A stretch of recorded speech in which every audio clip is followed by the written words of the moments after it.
풀어나가겠습니다. 그래서 대학 입시는 앞으로 어떻게 바뀌냐, 그리고 왜 꼭 대학을 가야만 돼? 이런 내용도 있고요. 본격적인 대입 준비는 언제부터 해야 될까? 중학교 성적이 고교 성적에 영향을 미칠까? 수시, 정시 위에 어떤 걸 준비하면 될까?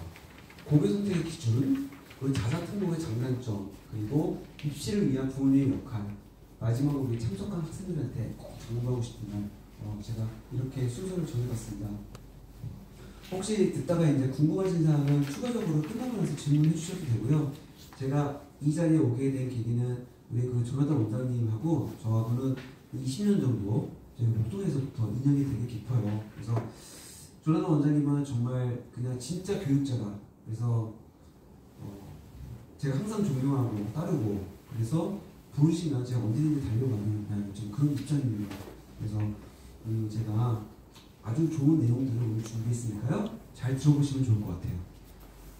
자, 1번 첫 번째, 5, 6년 후 우리 아이가 지금 아이들이 대학을 가게 될 때 대학 입시는 어떻게 바뀔까입니다. 지금 이거는 이제 현재 대학 입시의 구조예요. 그러면 첫 번째는 일단 수시 6번, 정시 3번이 있습니다. 수시 6번은 우리가 실기 전형, 논술 전형, 학생부 종합 전형, 학생부 교과 전형 이렇게 구분이 되고요.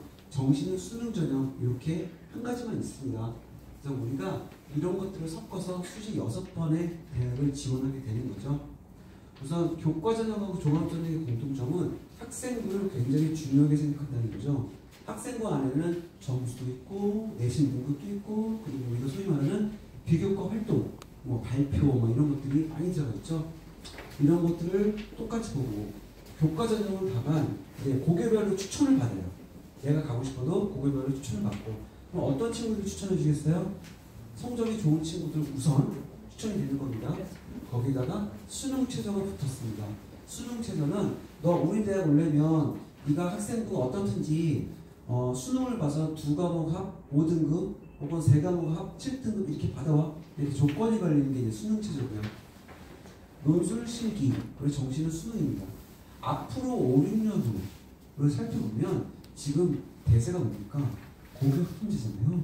네, 고교학점제에서 제일 중요하게 생각하는 건 뭐죠? 진로죠, 진로. 그래서 여기서 학생부 교과 전형은 조금 줄어들 걸로 예상이 되고요. 진로를 가장 강력하게 주장하는 학생부 종합 전형, 특히 이 내신하고 비교과 부분, 이게 앞으로 점점 더 많이 늘어날 거다 이렇게 보고 있어요. 그리고 정시에서는 이미 수능 변별력이 이제 앞으로 굉장히 줄어들 거거든요. 그럼 뭐가 대세가 되냐? 이 학생부 내용이 대세가 될 겁니다. 학생부가. 그러니까 결국 뭐냐면 정시를 위해서도 학생부가 중요하고 수시를 위해서도 학생부가 중요하다. 이런 내용이거든요. 학생부 안에 뭐가 들어가요? 점수가 들어가고, 그리고 진로 관련 활동이 들어갑니다. 이 두 가지가 메인이에요. 그러면 우선 어떻게 돼요? 점수 잘 받고, 그 진로를 좀 일찍부터 세워서 진로 관련 활동들이 고등학교 학생부에 굉장히 많이 들어갈 수 있게 이렇게 준비해 주시는 게 좋습니다. 그러면 우리가 그 내신은 이제 고교 학점제는 5등급으로 바뀌잖아요. 그러면 이제 9등급이든 5등급이든 제가 보여드리겠지만 대학에서 뽑는 상위권의 비율은 변하지 않는다. 이렇게 생각을 하시면 됩니다. 볼까요? 자, 우선 요거부터 조금 더 말씀드릴게요. 수능이 개편이 됩니다. 예, 그래서 과거에 비해서 수능의 어떤 범위가 굉장히 많이 줄어들어요. 그래서 우리 아이들이 수능을 공부하기엔 더 쉬울 겁니다. 그러니까 대학에서는 쉬운 거 좋아해요? 안 좋아하죠. 대학에서는 자꾸 어려운 걸 내서 변별력을 만들어서 진짜 잘하는 애들이 누군지를 뽑아야 되거든요. 옥석을 가야 되거든요. 그래서 수능이 쉽게 쉬워지는 거를 대학은 정말 원하지 않습니다. 그래서 대학에서는 뭘 보겠다는 거예요? 그러면 정시라도 학교생활교육부를 볼 거야. 혹은 정시라도 수능 플러스 면접을 볼 거야. 이런 흐름으로 지금 진행이 되고 있어요. 그래서 내년도, 그러니까 지금 고등학교 1학년이 된 학생들은 이미 서울대, 연대, 고대에서는 우리는 수능은 기본으로 하고, 그리고 우리는 학교생활기록부로 최종 선발하겠다. 이렇게 얘기를 선포를 한 상태거든요. 근데 지금 우리 아이들이 대학 간 5년, 6년 후는 서울대, 연대, 고대뿐만 아니라 아마 서성한 중경외시까지 그런 흐름이 내려올 거다. 이렇게 생각을 하셔야 돼요. 그리고 중요한 게 뭐다? 내신, 원점수, 그리고 학교생활기록부에 들어가는 비교과 활동들, 학교생활기록부. 여기에 초점을 맞추셔야 됩니다. 두 번째 질문. 꼭 대학을 가야만 할까? 자, 대학을 가면 높은 수준의 교육을 제공받죠. 다양한 학생과 교수님들과 교류하면 선명합니다. 세 번째, 취업에 유리한 위치를 선정할 수 있죠. 그리고 개인의 단가를 높이는 노력이다. 자, 기술이 중요한 사회, 전문직, 기술직, 기능직의 차이. 제가 이거 좀 말씀드릴게요. 우리 아이들은 뭐 컴퓨터만 잘하면 되는 거 아니야? 국어를 뭐하러 잘해? 나는 유튜브만 잘하면 되는 거 아니야? 뭐 이런 얘기를 굉장히 많이 하죠. 근데 자, 기술만 가지고는 안 되는 게 이런 게 있어요. 우리나라에는요, 엄밀히 따져보면 기술직, 전문직, 기술직, 기능직이 있습니다. 자, 전문직은 연봉 1억 이상 받는 사람들, 그리고 기술직은 연봉 5천에서 1억 사이, 그리고 기능직은 연봉이 뭐 2천에서 5천 사이. 그런 분들이 이제 기능직이거든요. 자, 기능직은 누구를 말하냐면 뭔가를 굉장히 잘하시는 분이야. 전문가야. 근데 우리 고등학교 졸업한 분들, 고등학교 졸업자들을 우리는 보통 기능직으로 얘기하고요. 기술직은 대학을 졸업하고 나서 어떤 분야에 굉장히 특화된 분들, 예를 들어서 반도체 전문가, 전기전자 전문가, 뭐 이런 분들 있잖아요. 그런 분들을 우리 기술직으로 부릅니다. 그리고 우리가 말하는 전문직은 엄밀히 말하면 의사, 판사, 변호사 이런 분들 있잖아요. 그리고 변리사, 회계사까지를 우리는 보통 전문직으로 사회에서는 얘기를 합니다. 그래서 우리 학생들이 대학이 뭐가 중요해? 뭐만 잘하면 되는 거 아니야? 그래도 됩니다. 그러면은 뭐야? 기능직에만 머물 수 있다는 사실. 그래서 대학은 꼭 가는 게 좋다. 제가 이런 말씀을 학생들한테 전달하고 싶어요. 자, 이거 보겠습니다. 프로야구 선수 성공 확률 0.02%, 유튜버 성공 확률 0.002%, 걸그룹 성공 확률 0.002%, 서울대 합격 확률 5%. 엄청 높죠? 제일 높죠? 연구대 합격 확률 7%, 인서울 합격 확률 25%. 이렇습니다. 그래서 나는 뭐 유튜브로 성공할 거야, 나는 뭐 운동으로 성공할 거야, 이런 친구들 많이 있잖아요. 그거보다 서울대 합격이 훨씬 더 확률이 높은 거예요, 여러분들. 그러니까 다른 생각하지 말고 일단 상위권 대학, 좋은 대학에 갈 어떤 그런 준비를 더 열심히 하면 좋겠습니다. 자, 본격적인 대입 준비는 언제부터 해야 될까? 우리 아이들은 고교 학점제의 어떤 중심에 있다라고 생각을 하시면 될 것 같아요. 근데 고교 학점제는 뭐냐면 이런 것들을 되게 중요하게 생각하는 제도입니다. 첫 번째, 가장 중요한 게 뭐예요? 진로에 맞는 자유로운 과목 선택입니다. 진로에 맞는 자유로운 과목 선택. 막 들으면 안 되는 거죠. 우선 진로가 있어야 되고요. 진로에 맞는 과목을 찾아주는 게 고교 학점제입니다. 그럼 뭐가 있어야 돼요? 진로가 있어야 되죠. 진로가 있어야 됩니다. 그래서 과거에는 고등학교 1학년 때부터 진로에 대해서 되게 관심을 많이 기울였는데 이제는 뭐냐? 중학교 때부터 진로에 대해서 관심을 많이 기울이셔야 돼요. 근데 제가 드리고 싶은 말씀은 이런 게 있어요. 우리 아이는 예를 들어서 스포츠를 굉장히 좋아해. 이럴 수 있겠죠? 그럼 진로가 스포츠야. 그렇죠? 근데 문제는 뭐냐면 스포츠라는 진로는 없어요. 스포츠 경영이든지 스포츠 선수든지 이런 진로가 있는 거지 스포츠가 좋아야 이런 진로 사실 없는 거죠. 우리가 진로를 결정하는 이유는 뭐예요? 엄밀히 말하면 고등학교 때 그 진로로 학생부를 채우고 관련된 대학의 학과에 가기 위해서 진로 작업을 하는 거거든요. 근데 학과랑 매칭이 안 되잖아요. 스포츠 학과는 없어요. 스포츠 경영학과는 한두 개 있고 스포츠 관련한 운동학과 있는 거지 스포츠라는 학과는 없습니다. 마찬가지로 유튜브 학과는 없어요. 유튜브 학과는 없습니다. 그렇죠? 유튜브 관련된 일을 하고 싶으면 언론학과, 방송학과에 가는 거지 유튜브 학과는 없습니다. 그런 거예요. 그러면 그 진로를 어떻게 정할까? 중학교 때는 진로를 어떻게 정하냐면 너 뭐 좋아해? 이런 걸로 진로를 정하잖아요. 근데 그거보다 더 좋은 거는 잘하는 걸로 진로를 세우시는 거예요. 잘하는 거. 진로는. 제가 이런 사례를 한번 드릴게요. 목동에 가면 진흥여고가 있습니다. 여학교 중에서 정말 내신받기 힘든 여학교거든요. 근데 어떤 학생이 있는데 중학교 때부터 꿈이 뭐냐면 방송작가였어요. 방송작가. 그래서 고등학교 1학년 때부터 방송작가니까 글 쓰는 거. 그렇죠?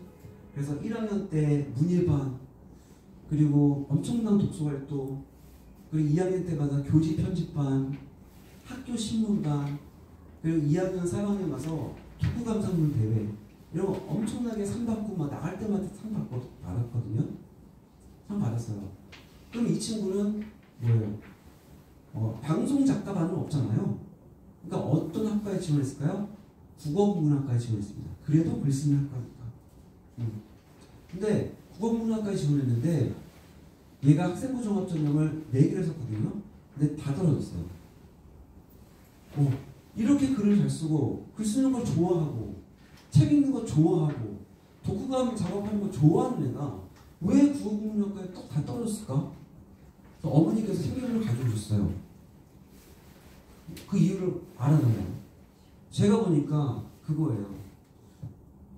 국어가 5등급이야. 그 대신 수학이 2등급이야. 그럼 얘는 국어국문학과 가면 안 되는 애예요. 대신에 무슨 과 가야 되는 거예요? 문과에서 수학을 중요하게 생각하는 경제경영학과나 아니면 통계학과로 진로를 정했어야 되는 거죠. 이 말씀이 의미하는 건 뭐냐면 잘하는 것과 좋아하는 것은 다를 수 있다. 그러면 진로는 좋아하는 걸로 잡는 게 아니라 잘하는 걸로 잡는 거예요. 잘하는 거. 그러면 잘하는 거의 기준은 뭐냐? 잘하는 과목이 뭐냐를 보셔야 돼요. 잘하는 과목. 만약에 과학 과목을 잘해. 그러면 이과가 맞는 거고. 예를 들어서 나중에 뭐 중학교 2학년이나 3학년 때 가면 또 학교 안에서 과학을 배우긴 하지만 그 안에 물, 화, 생지 부분이 이렇게 나눠지잖아요. 그렇죠? 그러면 얘가 물리랑 화학을 잘해. 그러면 그거를 되게 좋아하는 학과 어떤 게 있어요? 물리학과, 전기전자공학과, 원자력공학과, 에너지공학과, 그리고 화학공학과, 신소재공학과 이런 학과들의 진로를 맞추는 거고요. 만약에 영어, 그리고 국어 이런 쪽을 좋아해. 그럼 영문학과, 국어국문학과. 죄송합니다. 제가 또 좋아한다는 표현을 쓰네요. 아니요. 잘한다고 할 때. 국어하고 영어를 잘한다고 할 때. 국어국문학과, 영어국문학과 이렇게 진로를 정하시는 거예요. 그래서 지금 고등학교에서는 중학교에서는 이런 거 있잖아요. 뭐 인적성 검사, 무슨 검사. 그래서 이 친구는 이런 쪽으로 뭐 하고 이런 쪽으로 하고 학교에서 보니까 무슨 심리 테스트를 해보니까 이런 쪽으로 하고 이렇게 얘기를 하잖아요. 근데 그게 맞을 수도 있어요. 근데 저는 입시의 관점에서 말씀드리는 거예요. 입시의 관점에서. 그러면 그 아까 말씀드린 학생이 원서를 넣으면 국어국문학과 넣으면 그 학생부를 누가 보는 거예요? 국어국문학과 교수님이 보는 거잖아요. 근데 얘가 국어가 5등급이야. 아무리 다른 것들을 잘해도. 그럼 얘를 뽑겠어요? 아니죠. 얘는 4년 동안 아마 우리 국어국문학과에 살아남기 힘들 거야. 얘는 국어를 좋아하지만 국어 실력은 부족해. 이렇게 되는 거죠. 그러면 우리가 생각해야 될 게 모든 과목을 다 잘할 수는 없잖아요. 모든 과목을. 근데 A 과목보다 B 과목이 더 잘할 수는 있잖아요. 그걸 우리가 상대적 우위 과목이라고 얘기를 하거든요. 그게 뭔지 어머니 아버지께서는 계속 관찰을 해주셔야 돼요. 그래서 잘한다라고 하는 개념은 저는 아까도 말씀드렸잖아요. 대학 입시 관점에서 말씀드린 거예요. 잘한다의 과목은 대학에서 생각하는 잘한다의 과목은 점수예요. 점수. 그러면 우리 입장에서는 그걸 어떻게 알 수 있어? 같은 시간과 같은 노력을 들였을 때 이 과목은 그래도 점수가 나오네? 이런 과목이 있을 거고, 아, 저 과목은 아무리 노력해도 점수가 좀 덜 나와. 힘들기만 하고. 이럴 수도 있겠죠. 그렇습니다. 그래서 그런 걸로 이제 진로를 정하시는 거예요. 그래서 나중에 고등학교 가면 이런 게 있어요. 이런 게 있어요. 그 변호사 해볼게. 변호사. 근데 중경외시 이상 가고 싶어. 중앙대 경희대 식대 이상 가고 싶어. 변호사 되고 싶어. 그럼 현실적으로 봤을 때 변호사 학과는 없죠. 그리고 중경외시 이상은 법학과가 없어요. 그러면 고등학교 가서 3년 동안 법에 대한 관심을 나타낸다 한들 나중에 대학 갈 때 굉장히 힘들어지는 거죠. 그 대신 무슨 학과가 있어요? 공공인지학과, 그리고 글로벌 법학과, 글로벌 리더학과, 막 이런 것들이 있는 거거든요. 그럼 거기에 맞게 좀 세팅을 해주셔야 되는 거죠. 그래서 지금 첫 번째로 확인하셔야 될 거는 어떤 과목을 좀 더 잘하냐. 그 두 과목은 진로를 세울 때 그 진로가 대학 과정에 개설이 되어 있느냐. 이 두 가지를 반드시 확인하셔야 돼요. 그래서 모든 대학마다 거의 학과는 비슷합니다. 고려대 학교 학과 보시고, 그리고 경희대학교 학과 한번 보시면요, 다른 대학들은 거기서 크게 벗어나지 않습니다. 그렇게 해서 진로를 세우셔야 돼요. 그래서 나는 다른 과목보다 수학, 화학, 영어를 좀 더 잘하는 것 같아. 그래? 그러면은 화학과가 제일 먼저 떠오르죠.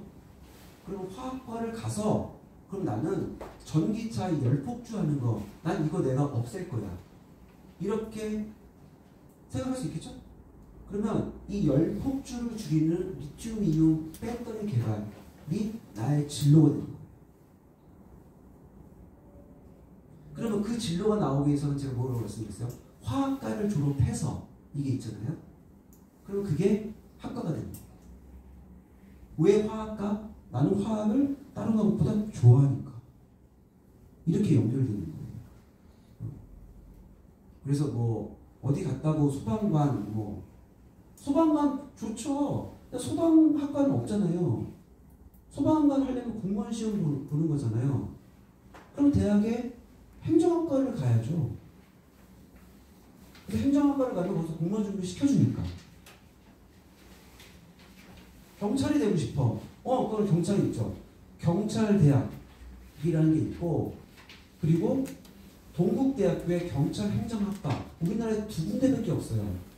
근데 지금 수시 6번에 수시 6번만 놓고 보면, 아니 6개를 써야 되는데, 그러면 경찰대는 아니고 정시고, 그리고 그러면 경찰행정학과 하나밖에 없어. 경찰 3년을 막 경찰로 해놨는데, 그러면 안 되는 거잖아요. 그런 애들이 입시에 실패하는 거예요. 그러면 경찰이야, 꿈이 경찰이면 어떤 학과를 지원해야 돼요? 아까 말씀드렸던 것처럼 행정학과, 사회학과에 가서 나는 공무원이 되겠다. 어떤 공무원? 경찰 공무원. 이게 진로가 되는 거죠. 점점 어두워지시는 표정을 보면서 제 가슴이 아프지만 저는 뭐 이렇게 원하는 거 없습니다. 제가 믿고 따르는 조라단 원장님께서 부르셨기 때문에 이 자리만큼은 정말 그 팩트만 제가 말씀드리는 거예요. 자, 두 번째, 이제 1학년 공통과목, 2, 3학년부터 선택과목 이렇게 정하게 되어 있습니다. 이 2, 3학년부터 선택과목은 뭐예요? 사탐, 과탐 이렇게 나눠서 선택하는 거예요. 혹시 어머니들께서 아직도 융합에 대한 미련을 가지고 계세요? 융합이 좋다, 융합이 대사 이런 거 없습니다. 대학에서는 절대 융합으로 가르치지 않아요. 화학과는 화학을 가르치면 되고, 물리학과는 물리를 가르치면 되고요. 수학은 수학을 가르치면 됩니다. 우리 생기부, 고등학교 생기부를 우리가 만드는 이유는 수학과 교수님한테 낙점을 받기 위해서 우리가 생기부를 만드는 거거든요. 그럼 뭐예요? 융합이면 안 되는 거예요. 수학의 세팅이 돼 있어야 되는 거죠. 그러니까 융합은 아니다. 그래서 2학년, 2, 3학년 때부터 선택할 때 사탐, 과탐 나눠서 꼭 정하시고 1학년 공동 과목입니다. 이거 내신 거 5등급제로 이제 바뀌었죠. 저희 아이들이 해당 사주입니다. 1등급은 10%까지, 34%까지가 2등급, 그리고 66%까지가 3등급 뭐 이랬습니다. 그렇게 정해지네요.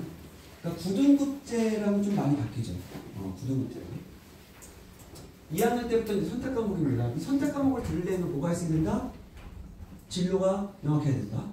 진로에 맞는 선택 과목을 들어야 되잖아요. 근데 이 선택 과목 신청은 언제 한다? 1학년 여름방학 때부터 한다. 2학년 때 가서 하시는 거 아니에요. 그러니까 지금 중3, 올해 중3이 되는 학생들은 진로에 대해서 조금 더 심각하게 고민을 해봐야 돼요. 중2도 마찬가지고.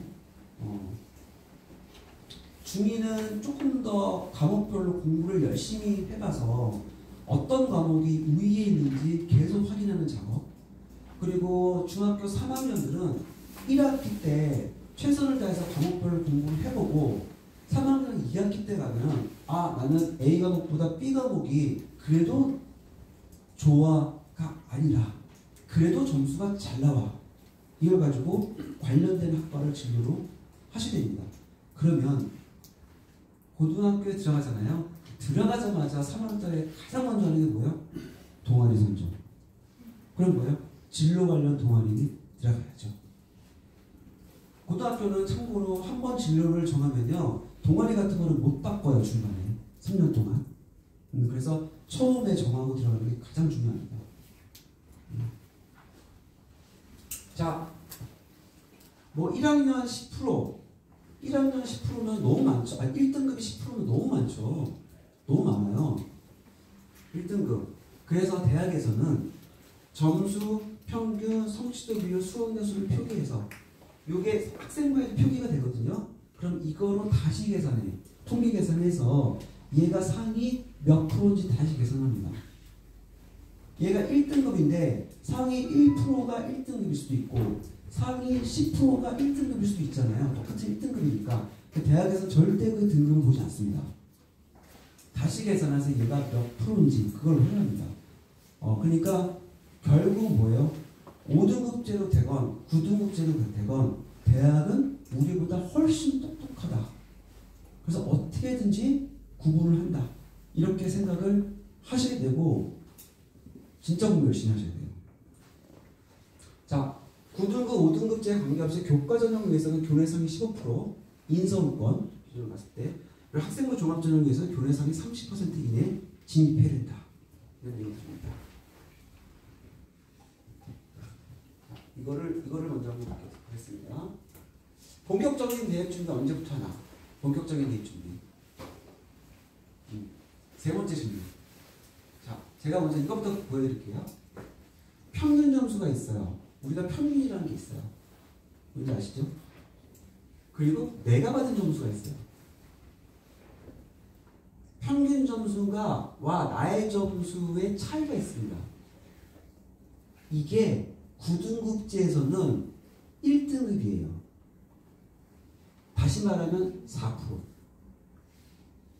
이해가 되세요? 그래서 어떤 고등학교든지 아직 등급이 나오지 않았을 때 저는 평균 점수와 나의 점수, 그 친구의 점수를 빼서 이 차이만 보면 등급이 나와요.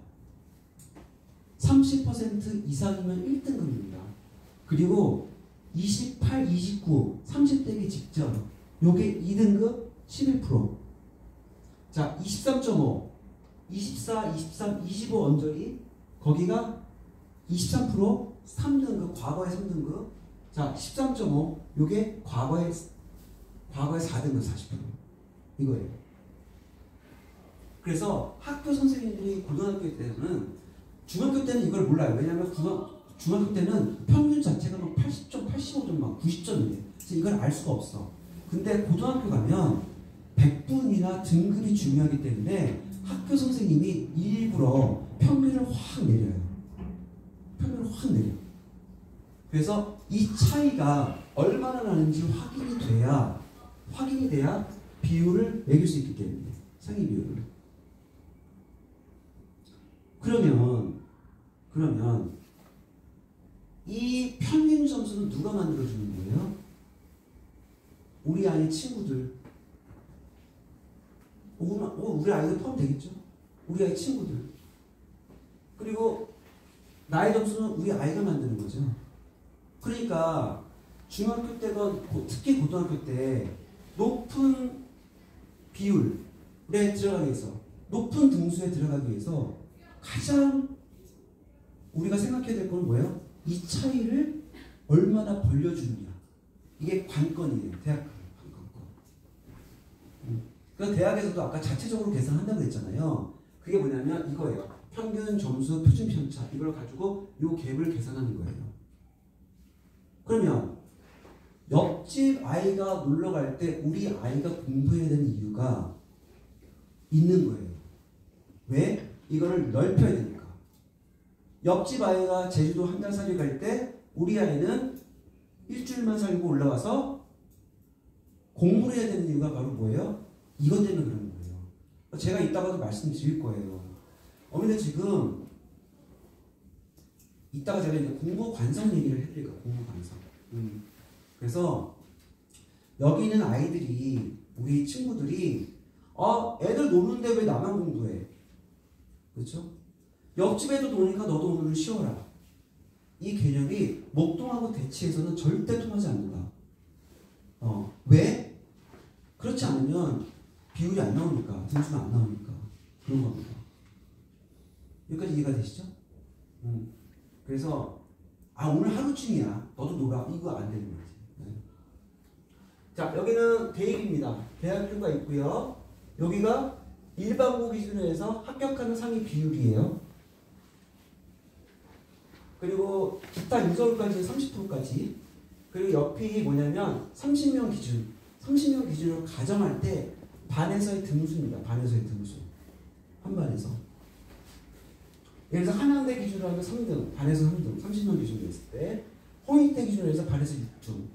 그래서 기타 인서울은 반에서 11등 정도까지. 그리고 기타 경기권, 뭐 아주대, 가천대 이렇게 조금 이름이 있는 카톨릭대, 항공대 이렇게 이름이 있는 경기권 대학이 상위 15등까지 이렇게 생각하시면 됩니다. 결국 다 똑같은 거예요. 이 일반고 퍼센테이지 등수 똑같고요. 그리고 이 퍼센테이지는 상위 비율로 만들어지는 거 관련이 있고요. 결국 이 모든 것은 다 뭐가 작용한다? 점수와 평균의 차이가 만드는 거예요. 점수와 평균의 차이.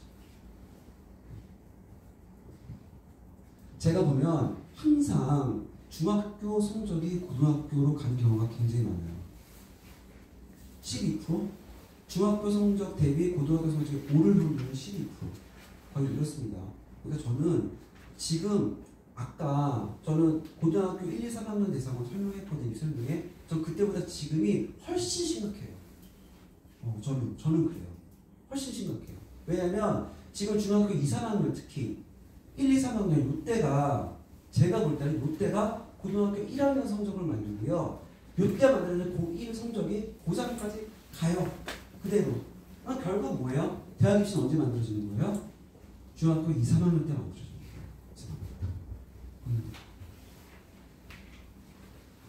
자, 그래서 여기 보면 이런 거 있죠? 이거 하나 볼게요. 공부 습관을 형성하는 게 너무너무 중요합니다. 이때. 제가 다시 한번 당부드리지만 이제 어머니 아버지께서 여행을 가시려고 그러면 조금 이제 좀 줄이시고 횟수를 줄이시고 안 갈 수는 없으니 좀 횟수를 줄이시고 조금 그래도 공부에 맥이 끊어지지 않도록 이렇게 해주시는 게 좋고요.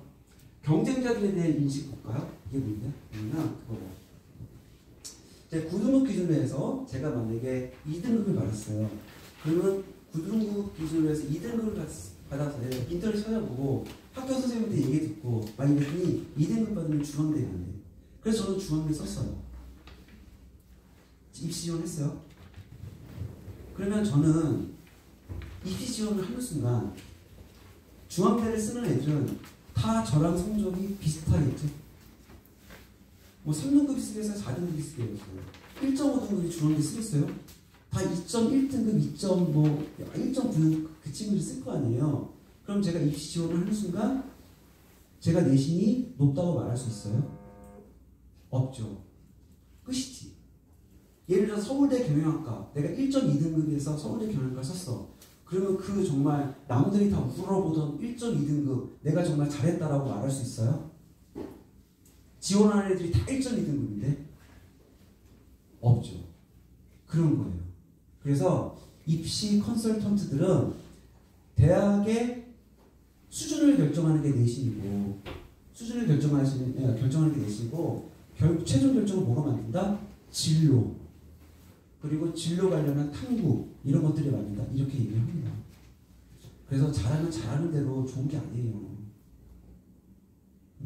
물론 잘하는 게 좋긴 하지만 네, 저희 뭐 옥동이나 대치동에 보면 1등급 중반 얼마나 잘해요. 정말 판타스틱이죠. 근데 걔네 나름대로 또 고민이 깊어. 왜?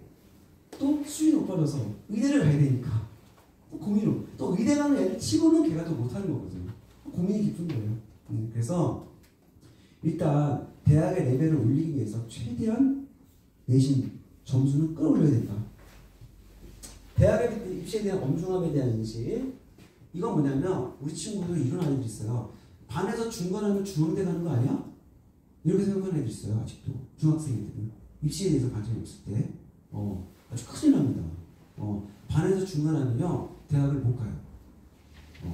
반에서 중간하면 대학을 못 갑니다. 중앙대 반에서 3등이에요. 30명 기준에서 11%. 저게 11%못 갑니다. 그래서 그런 생각을 하면 안 돼. 대학 가기가 여러분들 생각보다 훨씬 어렵다. 그렇기 때문에 여러분들은 지금 시간이 많이 남아있는 상태야. 그래서 지금 열심히 해요. 지금. 고교학점제는 진로 선정에서 시작하고요. 중학교 성적과 고등학교 성적의 차이는 15%, 12%가 상승하더라. 이런 내용입니다. 자, 학생부 종합전형 제가 아까 말씀드렸어요. 그래서 우리 아이들은 대부분 이제 학생부 종합전형이 많이 늘어날 거예요. 왜? 진로를 중요하게 생각하는 게 고교학점이기 때문에 학생부 종합전형 많이 늘어날 겁니다. 학생부 종합전형에서 보는 건 뭐냐면 학업 역량, 잠재 역량, 사회 역량 이런 거 보거든요. 근데 이건 어려운 말입니다. 학업 역량은 뭐예요? 아까 말씀드렸던 점수와 평균의 차이. 그래서 우리 공부 잘하는 학생들은 내가 90점 받았는데 평균이 80이야. 그럼 좋으면 안 돼. 더 올려야 돼. 자, 잠재 역량이 뭐냐면 이거예요. 전공적 합성. 전공적 합성. 세 번째, 사회 역량. 이런 거는 협동 이런 것들입니다. 그래서 이제 전국에서 컨설팅해도 마찬가지예요. 교내 상위권이 상위권 대학 합격이 아니더라. 교내 상위권은 그냥 높은 수준의 대학을 지원하는 친구들. 학종 제가 조금 더 깊게 한번 볼게요. 이거는 고등학교 3학년 수준이에요. 그래서 우리 아이들이 나중에 고등학교 가면 이런 정도로 탐구가 필요하다. 그래서 고등학교 가면 시간이 정말 없다라는 거를 제가 말씀드리는 거예요. 고등학교 가서 공부하지 이건 아니다. 아니다. 할 시간이 없다. 자, 자율활동에 들어가는 말. 회장으로서 블라블라 뭐 했고, 자, 덕수궁 깊이보기 활동. 덕수궁에 수학여행 간 거예요. 그래서 목조 건축의 보존 방안에 관심이 생겨서 국내 목조 문화를 위한 생물 환경 이해 중요성을 주제로 탐구 공서를 작성함. 이런 내용들이 들어가는 게 학생부 종합전형을 위한 학생부예요. 대학에서 원하는. 덕수궁을 포함한 목조 문화재의 흰개미 위험성을 강조하고 숲 가꾸기 사업과 문화재 속 흰개미 피해 연구 결과를 이용하여 자연환경의 개선이 흰개미 개체수를 증가시키고 늘어난 흰개미가 목조 문화에 피해를 끼치는 악순환을 정리함. 문화재 보존을 위한 환경생태학의 중요성을 강조하고 문화 존중과 환경 지킴 사이에 다른 딜레마에는 어떤 것이 있는지 궁금증을 가진 활동 후 선조들의 환경과 조화를 이룬 목재 건축물 보호 방법에 궁금증을 묻고 전통 오칠과 우루시올이라는 게 화학 성분이에요. 시올을 주제로 후속 탐구를 진행함. 우루시올이 목재 표면에 검은 수질을 형성하는 원리를 화학에서 학습한 산화 반응과 연계하여 알기 쉽게 설명함. 학생부가 다 이런 것들을 채워줘요. 고등학교 가면. 그래서 고등학교 가면 사실 내신 공부를 집중적으로 할 시간이 없더라. 너무 바빠서. 이런 탐구 이런 거 너무 바빠서. 그렇습니다. 그래서 이런 걸 보면 이거는 이제 고3 수준입니다. 고3 수준이고 이거는 이제 서울대학교예요.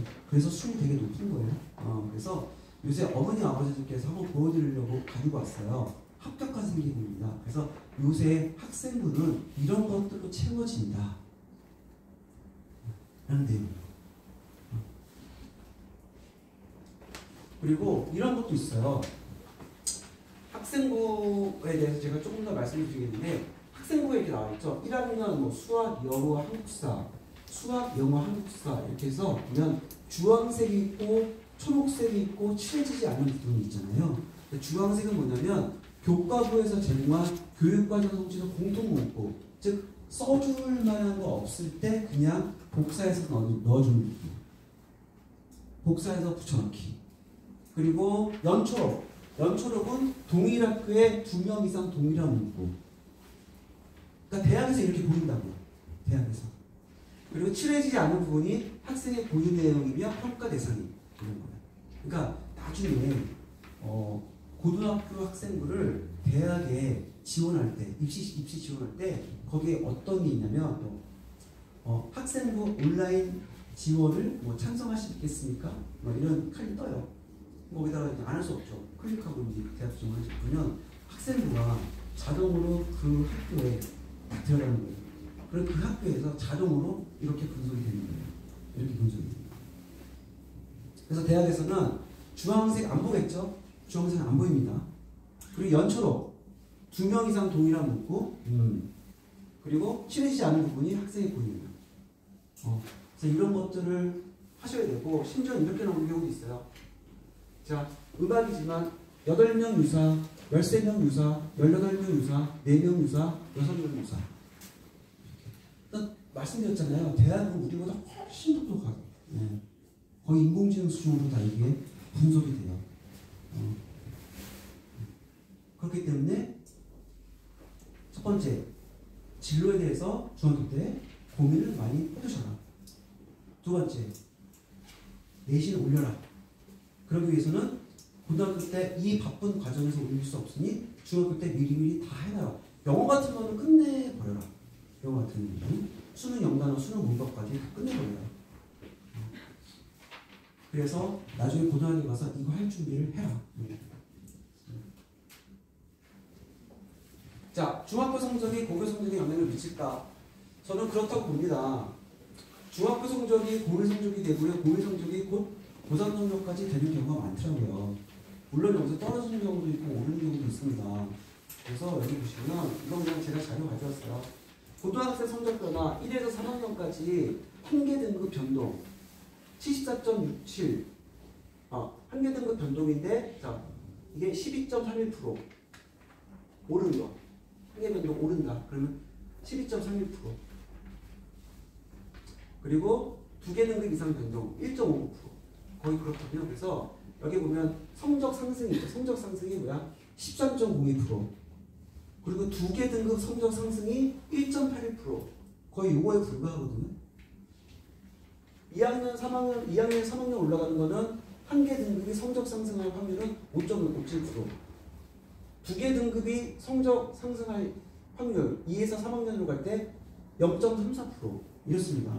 그래서 제가 말씀드리는 거예요. 고등학교 1학년 성적은 중학교 3학년 성적이 좌우한다. 그렇습니다. 그래서 우리 중학교 학생들 진짜 공부 열심히 해야 돼요. 대학은 먼 일이 아니라 내년이래, 내년. 대학 입시. 특히 이 중에서 영어, 국어, 수학도 중요하지만 왜 기타 과목 잘 챙기지 못하는 학생들이 있을 거예요. 기타 과목 어마하게 중요합니다. 대학 가면 전과목 다 봐요. 전과목 다 봐. 이건 다르니까. 국영수만 본다. 이건 아니고 전과목 다 보니까 열심히 하세요. 자, 9등급제, 5등급제 대학 라인을 보겠습니다. 제가 먼저 설명이 좀 필요해요. 여기는 9등급제고요. 여기는 우리 아이들이 겪게 된 5등급제입니다. 여기는 9등급제에서 과거 1등급, 2등급, 3등급 이렇게 등급이 나오는 거고요. 이거는 1%부터 4%까지가 2등급이었고요. 5%부터 11%까지가 2등급, 12%에서 23%까지가 3등급이었고요. 거기는 안 나오고요. 이 사진을 찍으셔야 될 것 같은데 제가 그 다음 페이지에 더 큰 그림 나오거든요. 그거를 찍으세요. 그러면 1%면 1.1등급, 1.4등급, 1.6등급, 1.9등급 이렇게 되는 거예요. 2.1등급, 2.2등급, 2.9등급. 그러면 요게 각 등급별 대학 라인이에요. 각 등급. 각 퍼센테이지가 만드는 내신이 만드는 대학 라인. 보시면 돼요. 그러면 그거를 똑같이 아래로 내려서 보시면 돼요. 1등급은 10%까지가 1등급이잖아요. 5등급제에서는.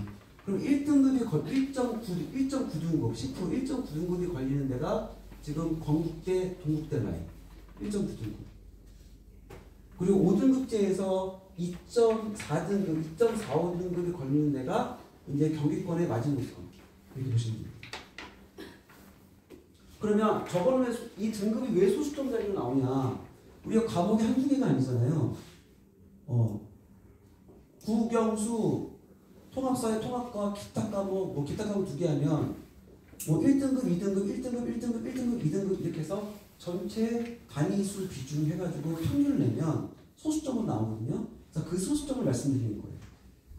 이렇게 됩니다. 그래서 5등급제에서 한 2.45등급까지가 그래도 안전하게 인서울권 라인이다.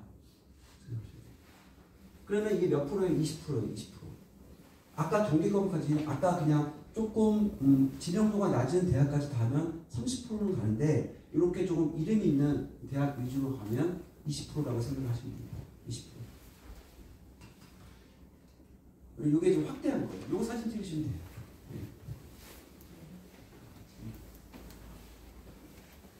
그러면 예를 들어서 과거에 연대 고대를 위한 친구들은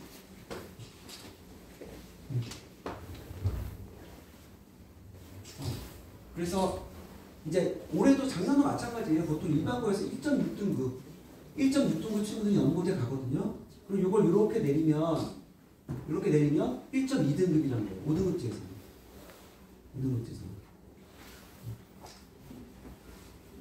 이런 겁니다.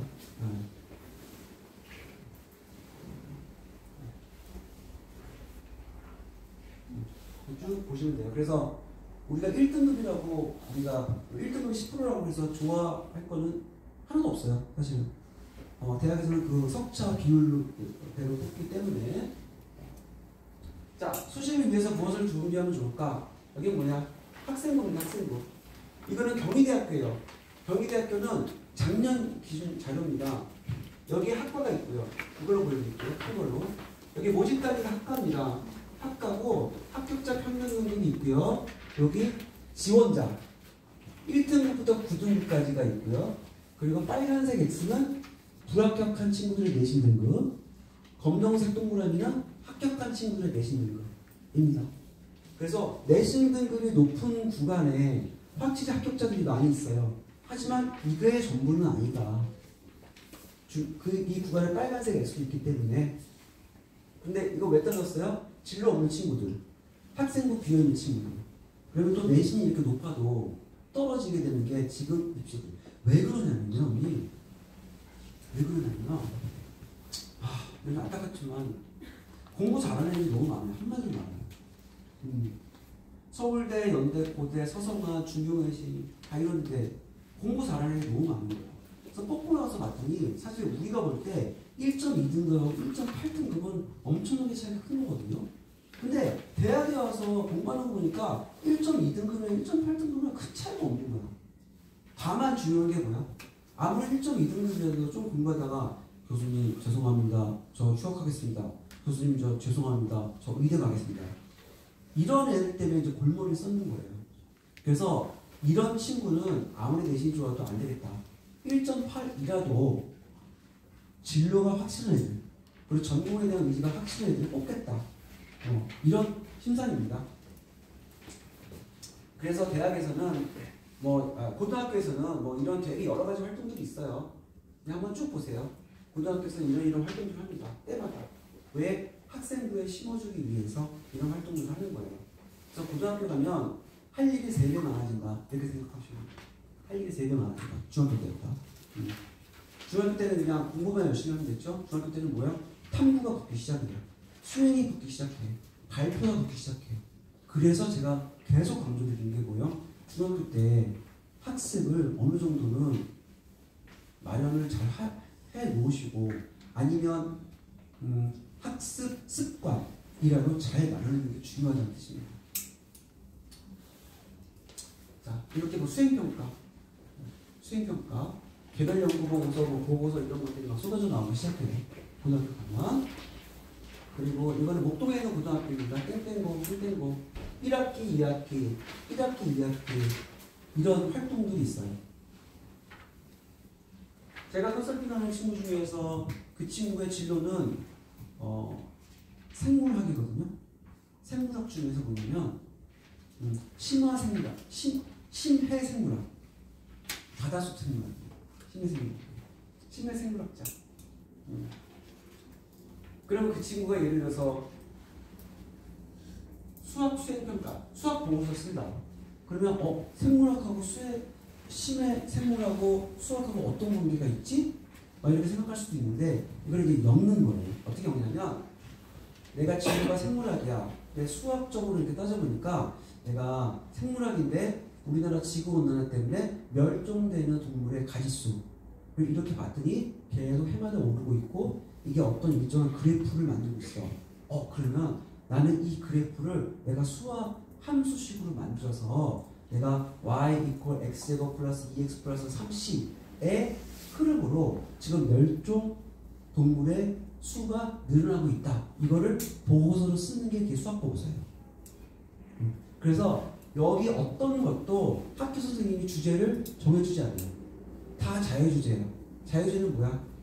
교과랑 나의 진로랑 연결시키는 자유주제. 그렇습니다. 자, 다음 정시를 위해서 무엇을 준비하면 좋을까? 정시를 위해서 저는 일단은 여기 보시면 국어, 합법과 언어 독서 전문 문화, 수학은 수1, 수2, 확통 이렇게 끝나요. 정시는 미적이 안 들어갑니다. 미적 분이 우리 아이들이 이제 미적 분위 시험 안 볼 거예요. 수능에서는. 그리고 영어에서는 영어 1, 2, 한국사 똑같아. 그리고 우리 아이들은 이제 통합사회와 통합과학을 모두 볼 겁니다. 모두 볼 거예요. 그러면 딱 보면은 뭐가 제일 중요할까요? 일단 우선 영어가 변하지 않죠. 영어가 변하지 않아요. 똑같아요. 그래서 일단 영어를 빨리 잡으시는 게 유리합니다. 유리하고요. 두 번째, 통합사회 통합과학은 의무적으로 다 해야 되죠. 그렇다고 한다면 아이들 과목 편식하지 않게 우리 학생은 과목 편식하면 안 돼요. 나는 과학이 싫어서 그래서 사회만 준비하고 나는 사회가 싫어서 과학만 하고 이러면 안 된다. 그래서 중학교 때는 최소한 어려움을 닥쳤을 때 그거를 극복하는 훈련이 중학교 때는 제일 중요한 것 같아요. 중학교 때. 그렇지 않고 어렵고 힘들어서 자꾸 포기하잖아요. 그럼 엄마 나 사회 못하겠어. 엄마 나 못하겠어. 이런 얘기들이 이제 고등학교 때부터 나오기 시작해. 그럼 훈련이 안 되는 친구들이. 그건 나는 굉장히 안 좋다고 보거든요. 그러니까 좀 그렇지 않도록 어머니들께서 혹은 아버님들께서 이렇게 자꾸 중학 시절에는 그걸 보고 이제 우리가 학업 습관이라고 얘기하는 거예요. 자꾸 넘어서는 훈련 주시면 됩니다. 시험 보면 취소되고요. 수능 변별력 하락되죠. 해결은 뭐냐? 그러면 학교생활 기록부를 강력하게 만든다. 내신하고 활동으로. 그렇습니다. 한국사는 너무 걱정하지 않으셔도 돼요. 조금만 공부해도 그냥 한국사는 보통 4등급 이상이면 만점 처리가 됩니다. 근데 영어가 진짜 발목 잡는 게 영어예요. 올해도 마찬가지였습니다. 영어가 이렇게 절대평가라서 되게 좀 수월해 보이잖아요. 근데 저는 해마다 정시 치는 친구들 데리고 수능 분석을 하고 해마다 정시 지원을 시키잖아요. 그러면 정말 발목 잡는 게 오히려 국어, 수학보다 영어하고 탐구가 발목 잡습니다. 영어하고 탐구가 은근히 어렵습니다. 자, 고교 선택의 기준 볼게요. 고교 선택의 기준은 개인의 특징과 고교의 특징을 같이 보셔야 돼요. 개인적 특징은 거리 및 교통편 있죠? 그리고 문과 성향이냐 이과 성향이냐 이것도 보셔야 돼요. 그리고 주변에 보면 문과 성향의 고등학교가 있고 또는 이과 성향의 고등학교가 있잖아요. 이런 거 확인해 보셔야 돼요. 그리고 외향적이냐 내성적이냐 이런 것도 좀 보셔야 되고요. 그리고 우리 지금 다니는 중학교의 어떤 수준, 현실적으로 해서 그리고 비교과 활동력 이런 것들을 개인적으로 보셔야 돼요. 그래서 거리 및 교통편에서 너무 멀지 않게 그렇게 진행하셔야 되고요. 자, 문이과 성향은 제가 그냥 단순하게 이렇게 말씀드릴게요. 문이과 성향은 일단은 국수형은 문과든지 이과든지 다 중요합니다. 뭐 옛날처럼 수학을 잘하면 이과고 뭐 국어나 사회를 잘하면 문과 아니냐 옛날에 그랬어요. 근데 지금은 그렇지 않아요. 지금은 어떻게 판단하냐면 과학을 흥미로워하면 과학 안에서 특히 물화생지 이 부분을 어렵지 않다고 생각하면 걔는 이과고요. 나머지는 다 문과예요.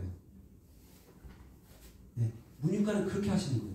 문이과는 이해되셨죠? 다시 과학이 괜찮으면 과학이 되면은 이과, 나머지는 다 문과 이렇게 되는 겁니다. 그러면은 과학이 되는지 안 되는지 어떻게 할수? 그러면 중학교 학교에서 시험 보잖아요. 그러면 학교에서 시험 보면 그 점수를 좀 이렇게 확인하시면 되죠. 그래서 옛날처럼 뭐 사회가 된다고 해서 절대 아니에요. 그래서 지금 사탐런이라고 들어보셨어요? 사탐런? 뭐냐면 옛날에는 정시에서 수능 보고 이과 가려면 무조건 과학 탐구 과목들을 시험 봤어요. 근데 지금 뭐냐면 사회 과목을 시험 봐도 이과 갈 수 있어요. 수능으로. 거의 다 풀렸거든요, 지금.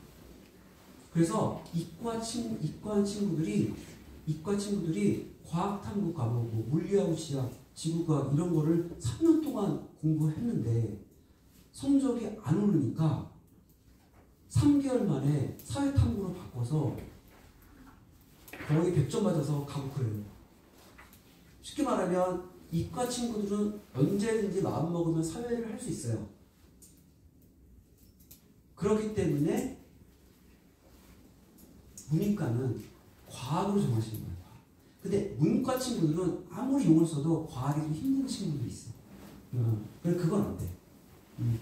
그렇습니다. 문이과 성향 보시고요. 그리고 개인 성향, 외향적, 내성적이냐 그거 말씀드린 거예요. 외향적이냐 내성적이냐 뭐 이런 거는 이제 학교에 가서 조금 보시고 고등학교가 좀 너무 드센 아이들 많이 모인 데가 또 있어요. 그런 데는 조금 이렇게 피하시는 게 좋습니다. 중학교 내신 수준은 가장 현실적인 얘기죠. 가장 현실적인 얘기입니다.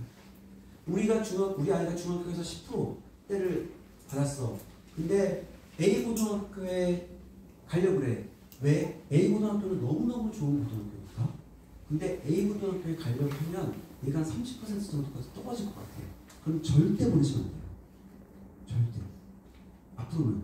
지금까지는 괜찮았어. 왜? 얘가 30%를 받아도 정시, 수능을 강하게 가르치니까. 그런 어려운 고등학교는. 근데 지금은 뭐예요? 수능에서도 뭘 본다? 학생부, 내신, 그걸 본단 말이죠. 이제 앞으로는. 그럼 안 돼. 그러지 말고 지금 우리 아이가 10%면 그 고등학교를 갔을 때도 한 10% 혹은 7, 8% 정도 받을 수 있는 고등학교가 훨씬 더 좋은 고등학교예요. 예를 들어서 제가 목동에 양정고라고 있어요. 양정고등학교는 이제 송기정 선생님께서 이제 졸업하신 데라서 굉장히 역사가 있습니다. 굉장히 어렵거든요, 내신 받기가. 그리고 그 한 불로 건너서 또 신서고등학교라고 있어요. 신서고등학교는 그냥 일반고입니다. 양정고애가 거기서 4.5등급을 받았어요. 4.5등급을 받았어요.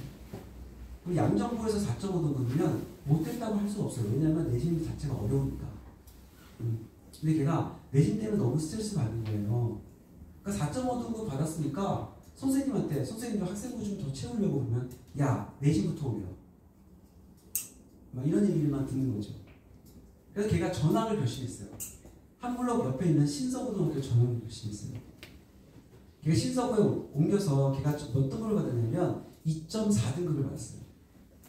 9등급제에서 2.4등급을 받았어. 얘는 뭐야? 재밌죠? 신나죠? 그리고 얘는 뭐야? 0.4등급가 올리면 얘는 1등급 되잖아요. 그 길이 보이기 시작하는 거죠. 그러니까 뭐야? 스스로 치열업되는 거예요. 동기부여가 되는 거죠. 그래서 걔가 졸업할 때 3학년 1학기 대신 1.5등급이었어요. 그래서 얘가 이걸 가지고 추천을 받아서 고려대에 합격했거든요. 근데 만약에 얘가 양정고에 있었다고 칠게요. 4.5등급 추천받을 수 있을까요? 정교 점수가 안 되죠. 추천 절대 못 받아. 그럼 4.5등급으로 뭘 할 수 있을까? 그 내신으로 학생부 교과전형 인서 절대 안 돼. 학생부 종합전형 4.5등급인데 선생님들이 내신부터 올리려고 해서 학생부 안 써줬어. 그리고 잘 가야 양정고에서 4등급이 경희대에 가니까 잘 가야 동국대. 그렇죠? 이런 거예요. 이게 바로 계획이고 전략이에요. 그렇습니다. 그래서 고등학교는 그렇게 정하셔야 돼요. 그래서 뭐 좋다는 고등학교 다 필요가 없어요. 좋은 고등학교는 우리 아이의 백분위가 그래도 상향될 수 있는 그런 고등학교가 좋은 겁니다. 비교과 활동력 이런 것도 좀 미리미리 중학교 때 키워주시면 좋아요. 중학교 3학년 되면 그래도 보고서도 있고 발표도 있고 이제 시작이 슬슬 되잖아요. 빠르면 2학년 때부터 시작해서 그러면은 그걸 좀 참여를 해주시고 진로를 세워서 연결시키게 해주시면 좋습니다. 다음 고교 특징 입시 설명입니다. 수시냐 정시냐. 제가 아까 말했던 양정고는 정시 위주의 고등학교예요.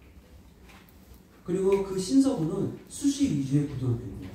그러면 학생부를 써주시는 게 달라요. 정시 위주 고등학교는 학생부를 잘 안 써주세요. 왜냐면 그 세특 문구나 이런 거가 아직 시스템이 잘 마련되지 않았기 때문에 그래요. 이거 보셔야 돼요. 그리고 사립이냐 국립이냐 이거 보셔야 됩니다. 사립은 선생님들이 학생부를 잘 써주시고요. 공립은 아무래도 다 공무원들이시기 때문에 되게 깐깐하세요. 공립은. 남고, 여고, 남녀공학. 남학생은 남고가 유리하고 여학생은 남녀공학이 유리하고요. 여고는 보통 경쟁이 굉장히 치열합니다. 그래서 조금 한 번 더 생각해 보시는 게 좋아요. 근데 남학생 중에서도 우리 이런 친구들 있어요. 약간 조금 내성적이거나 아니면 뭐 축구, 야구 이런 거 되게 불편해하는 애들 있어요. 그런 친구들은 남녀공학이 오히려 적응에 도움이 됩니다. 일단 적응하는 게. 고교 내신 수준 제가 말씀드렸고요. 교내대회 등 비교과 특징 이런 것도 보시면 되는데 요거는 그냥 교내 대회는 이제 학생들 안 되는 거 비교과 어떤 거 하는지 이런 거 알아보셔서 결정하시면 될 것 같습니다. 그래서 교과는 예상 비율을 확인해라. 그래서 30% 이내 무조건 들어가야 된다. 30% 이내. 그리고 비교과는 학교별 교내 활동의 양이 학교마다 조금씩 다르거든요. 근데 보통 정시를 위주로 하는 고등학교들은 비교과 활동이 거의 없어요. 별로 없어요. 왜냐면 학종을 어차피 안 챙겨주기 때문에 굳이 할 필요가 없기 때문에. 그리고 고교학점제에서는 상위 비율이 가장 중요합니다. 상위 비율. 우리가 가질 수 있는, 아이가 가질 수 있는 상위 비율이 가장 중요합니다. 자, 자사특목고의 장단점은 무엇인가? 이건 이제 일반고 기준으로 해서 이렇게 등수 아까 제가 보여드렸는데요. 이 옆에 보시는 게 맨 앞에 되게 촘촘한, 여기 볼까요? 네, 촘촘한 고등학교, 촘촘한 내신. 이 촘촘한 내신이 이제 일반고고요. 그리고 이 뒤에 따라붙는 중간에 오는 동그라미 친구들이 이제 되게 어려운 일반고나 아니면 자사고. 그리고 맨 뒤에 오는 동그라미, 검정색 동그라미가 보통 특목고, 이렇습니다. 근데 이제 자사특목의 장점이라고 하는 거는 내신이 조금 부족하더라도, 근데 내신이 부족해질 수밖에 없어요. 왜냐하면 공부 잘하는 애들 워낙 많기 때문에. 내신이 부족해지더라도 그래도 대학에서 조금 환영을 받는다. 그리고 자사특목은 그 나름대로 거의 대부분이 학생부 종합전형으로 대학을 보내면 되기 때문에 학생부 활동이 굉장히 활성화되어 있다. 이런 게 장점이고요. 단점은 이게 있어요. 예를 들어서 자사 특목에서 그래도 이 정도 수준 내신을 받을 수 있으면 의미가 있는데 이렇게 못 받으면 무조건 다 정시밖에 기회가 없다. 예를 들어서 구등급제 기준으로 봤을 때 자사 특목에서 인서울권 대학을 가려면 가는 거는 보통 6등급 정도거든요. 근데 문제는 뭐냐면 7, 8, 9등급이에요. 자사 특목 아무리 삐까번쩍한 고등학교를 가서도 7, 8, 9등급을 해버리잖아요. 그러면 내신을 활용한 수시는 안 돼요. 그리고 우리 아이들은 앞으로 정시에서도 내신을 보려고 했잖아요. 걔네도 불리해. 그러면 아무것도 아닙니다. 그 활용할 수가 없어요. 그러면 결국 그거죠. 만약에 수시는 안 돼. 그리고 정시로 한다 하더라도 그러면 정시하려고 자사 특목을 갔나? 이건 또 아니잖아요. 그렇죠? 그런 위험 소지가 있어요. 그래서 자사 특목을 경영하려면 자사 특목에 가서 그래도 50% 안에는 들어오는 게 어느 정도 좀 확신이 서야 되고 그러려면은 자사 특목은 거의 대부분 외고 아니면 과거잖아요. 외고에서는 영어 성적이 엄청나게 중요합니다. 그리고 과거에서는 수학하고 물화생지, 특히 물화생 이 성적이 엄청나게 중요해요. 그래서 그거 가지고 좀 그 외고에서요 이런 말씀 많이 하세요. 외고도 결국은 수학 성적이 결정한다 이런 말씀들 하시거든요. 근데 그건 절대 그렇지 않습니다. 단위수가요 1학년 1학기 때 수학이 4단이잖아요. 근데 영어는 기본적으로 기초영어 3단위, 영어 회화 3단위, 영어 문학 4단위 보통 이렇게 돼요. 한 학기에. 그럼 수학이 4단이면 영어는 아까 몇 단이에요? 3, 3, 4. 그럼 몇 단이에요? 10단이죠.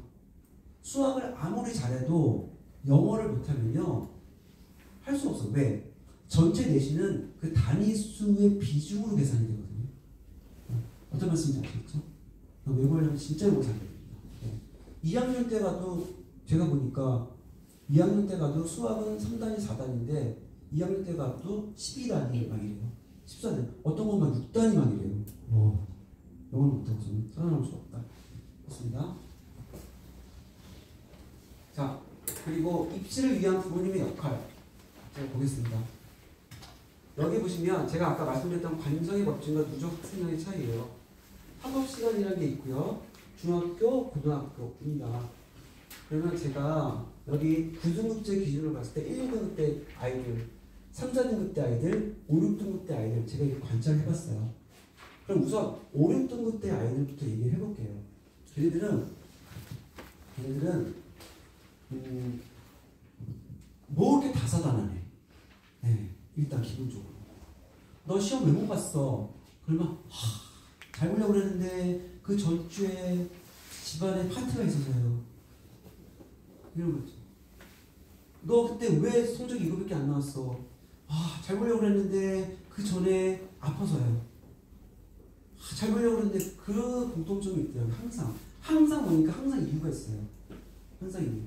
근데 본인 이유는 없고 이상하게 이 친구들은 가족과 관련된 이야기들이 많이 있습니다.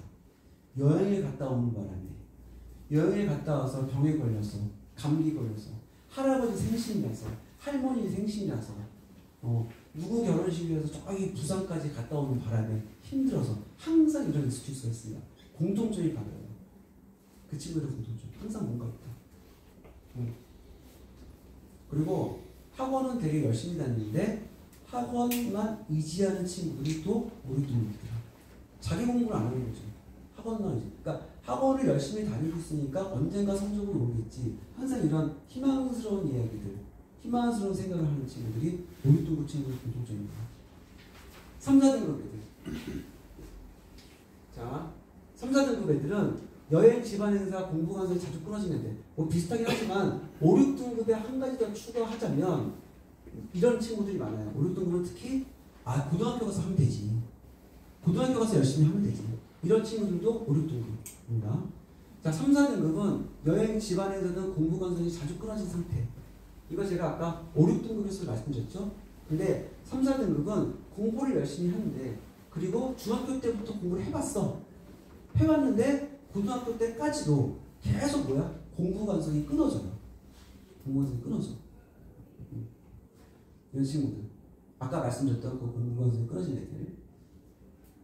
그리고 1, 2등급은 공부 관성을 활용한 학습 습관의 지속적이에요. 그러니까 중학교 때부터 공부를 쭉 해오잖아요. 그러면 부모님들이 옆에서 잘 터치를 안 하세요. 정말 중요한 거 아니고서. 네. 그래도 공부해야지. 그래도 해야지. 그래도 해야지. 우리 여행은 5박 6일 이런 거 하지 말고 그냥 1박 2일 이 정도로만. 그래서 자꾸 공부 습관을 다시 찾아주시는 분들이 계세요. 그럼 아이들이 중학교 때 그러면 그냥 그렇게 적응을 하는 거거든요. 그런가 보다. 근데 만약에 이것처럼 너무 많이 막 이렇게 쉬시고 막 이러면 아이들이 좀 힘들어하고, 이것처럼 고등학교 때 가서 공부해야지, 거기다가 여행 집안 행사 등 이런 게 많아버리면 이런 친구들은 아무리 공부해도 안 되더라. 그래서 이걸 좀 방지하기 위해서는 뭐가 중요하냐면, 일단 어머니 아버지께서 공통 목표를 세우셔야 돼요. 엄마가 입시 설명회에서 정보를 얻으려고 오셨는데 아빠는 아이를 데리고 엄마 없으니까 야 오늘은 그냥 게임해, 오늘 하루 쉬어, 이거 안 되는 거지. 네. 안 됩니다. 안 됩니다. 그래서 엄마가 이거 하라고 했으니까 우리 이거 해야지 라고 아버지께서는 접근하셔야 돼요. 그래서 항상 두 분이 소통을 잘 하셔가지고 명확한 목표를 같이 세우셔야 돼요. 안 그러잖아요. 그러면 아이가 엄마한테 되더라고요. 아빠가 게임해도 된다고 했는데 엄마는 왜 그래? 그럼 엄마가 할 말이 없어지는 거죠. 그러면 엄마는 또 아빠한테 뭐라고 말하셔. 그렇죠? 그럼 계속 그게 또 갈등이 생기는 거죠. 그럼 아빠는 또 나겠지. 무슨 그렇게 되는 거죠. 그렇죠? 그래서 어머니 아버지 역할이 굉장히 중요합니다.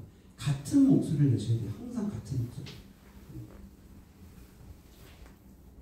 그리고 이런 것도 있어요. 두 번째는 뭐냐면, 그래서 저는 아버지 역할이 굉장히 중요하다고 저는 생각을 합니다. 아버지 역할. 보세요. 지금은 우리 아이가 중학생이라서 엄마 아빠가 같은 목소리를 내면 들을 수밖에 없는 구조예요. 조금 반감이 생기더라도.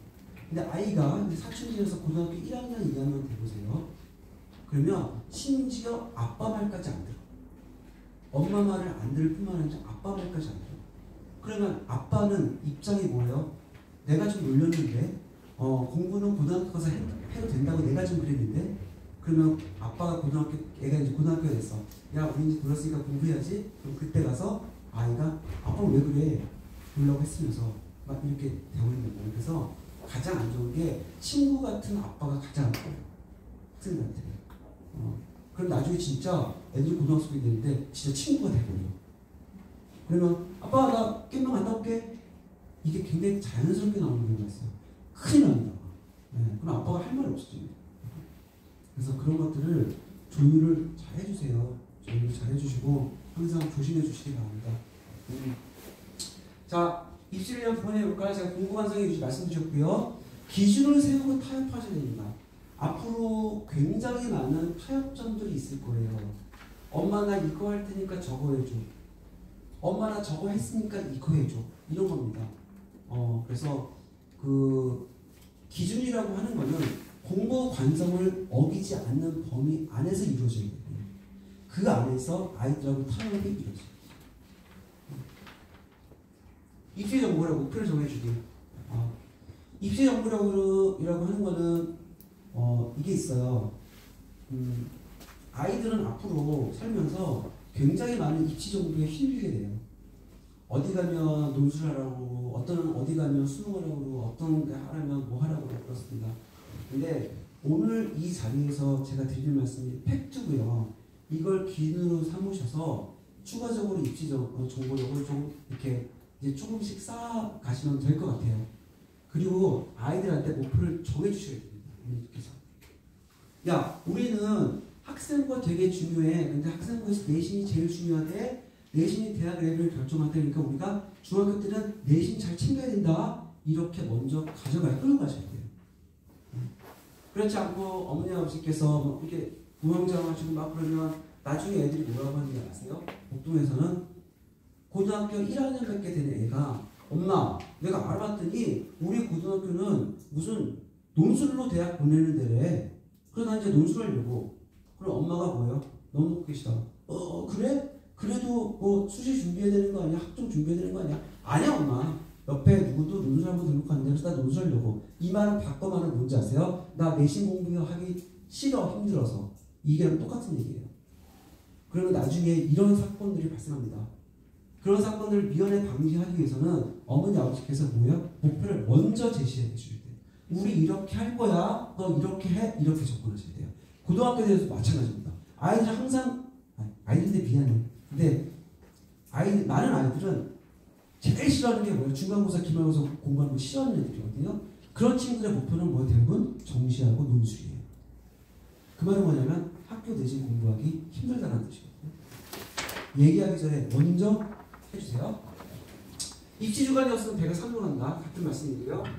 상위권 대학은 실력으로만 가지 않는다. 학생부에 나타난 선생님의 애정. 이거 뭐냐면 우리 아이들 잘 들어야 돼. 선생님은 항상 의대를 보내거든. 제가 이건 아이들한테 얘기하니까 제가 말 놓겠습니다. 선생님은 항상 의대를 보내는데 1.1등급, 1.2, 1.3, 1.4 학교에서 탑이지. 전교 1등이지. 근데 이 친구들이 이렇게 생계부를 보잖아. 그러면 어떤 학생은 그냥 공부만 잘했다가 끝이야. 공부만 잘했다. 어떤 학생들은 얘 공부 잘해. 근데 내가 얘를 도와주기 위해서 이것도 찾아주고 저것도 찾아주고 얘 나랑 같이 상의하고 이렇게 해서 얘 정말 어렵게 이거 했어.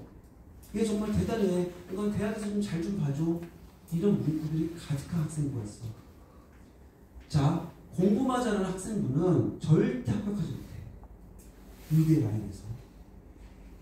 학생의 어떤 선생님들의 애정 어린 이런 거 있잖아. 이런 게 들여다는 학생부가 정말 좋은 학생부야. 그러면 너희들은 학원 선생님이나 학교 선생님이나 앞에서 항상 어떻게 해야 돼? 겸손하고 잘해야 되는 거야. 그래서 학생부는 실력으로만 만들어지지 않아. 그래서 그걸 찾는 게 바로 뭐야? 대학에서 인성, 성실성. 그래서 그걸 중요해서 하는 거야. 그래서 아니면 중학교 고등학교 갔을 때 예를 들어서 체육 선생님이 뭐라고 해서 체육이 왜 그래? 국영수도 아니면서 이러면 큰일 나는 거야. 음악 선생님 왜 그래? 음악 중요하지 않잖아요. 음악 버려. 큰일 나는 거야. 그래서 그런 게 한 땀 모여서 학생이 귀중한 학생들을 만드는 거니까 지금부터 연습해야 돼요. 뭐야? 학원 선생님들, 여기 원장님들, 그리고 부모님들 말 잘 듣고 겸손하고 이런 거 되게 중요하다. 마지막, 우리의 경쟁 상대는 누구인가? 제가 아까 드렸던 말씀입니다. 우리의 경쟁 상대는 누구인가? 예를 들어 서영호, 서성한, 중국의 시까지 바라보고 있다면 우리 아이의 경쟁 상대는 자서고, 특목고, 외고 친구들이 많다. 나중에 고등학교 갔을 때 그리고 그 친구들은 어떻게 공부하냐, 어떤 수준을 공부하냐, 그리고 비교과 활동을 어떻게 하냐, 이것까지 우리 생각을 해봐야 돼. 마지막입니다. 입시, 우리 참석한 학생들한테 입시 연습에 대한 바른 이해, 그게 확정됩니다. 중간 성적 받으면 중간 대학 간다. 이거 큰일 납니다. 큰일 납니다. 아까 제가 말했죠? 30명 중에 예를 들어서 30명 중에 중앙대는 4%, 5% 그러면은 얼마 안 돼. 그래서 너희들 나중에 진짜 현실적으로 얘기를 해줄게요, 선생님이. 너희 지금 한 반에 30명이잖아. 그럼 그 중에서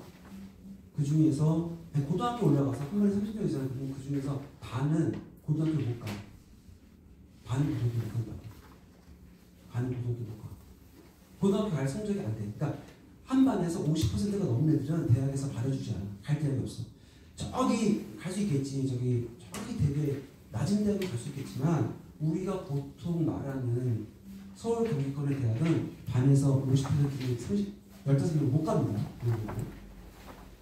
그러니까 너희가 거기 끼면 안 되겠지.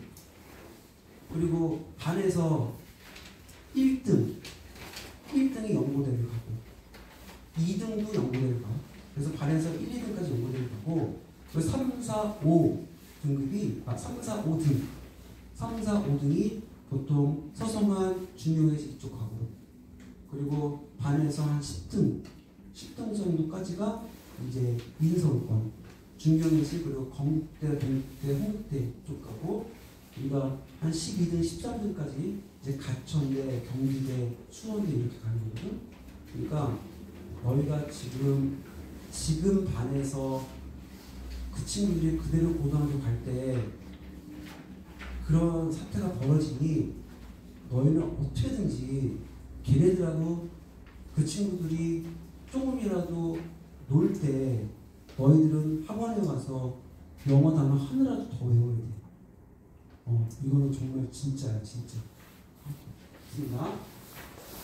자, 특정 과목 포기하지 않는 습관 조심하세요. 네. 지금은 국수형에만 못하면 안 됩니다. 다른 과목도 좀 챙겨야 돼요. 개인 성향에 맞는 고교 선택. 아까 고교 선택 방법 다 알려줬어요. 주요 과목 대비 영어, 수학, 과학 이거. 그래도 주요 과목 잘 대비해놔. 영어 같은 경우에 뭐 원장님께서 워낙 알아서 잘 지도해 주시니까 잘 따라서 정말 영어는 고1 때 끝내야 돼. 너희들이 지금 고3 가서까지 영어 공부한다? 이건 말도 안 되는 거예요. 고교학생제 중심되는 진로 선정. 진로는 고교 가서 선정하면 된다. 이건 안 됩니다. 이제는 안 됩니다. 자, 동일 내신 경쟁자의 의식. 같은 대학을 지원하는 경쟁자들과 비슷한 시련일 것이다.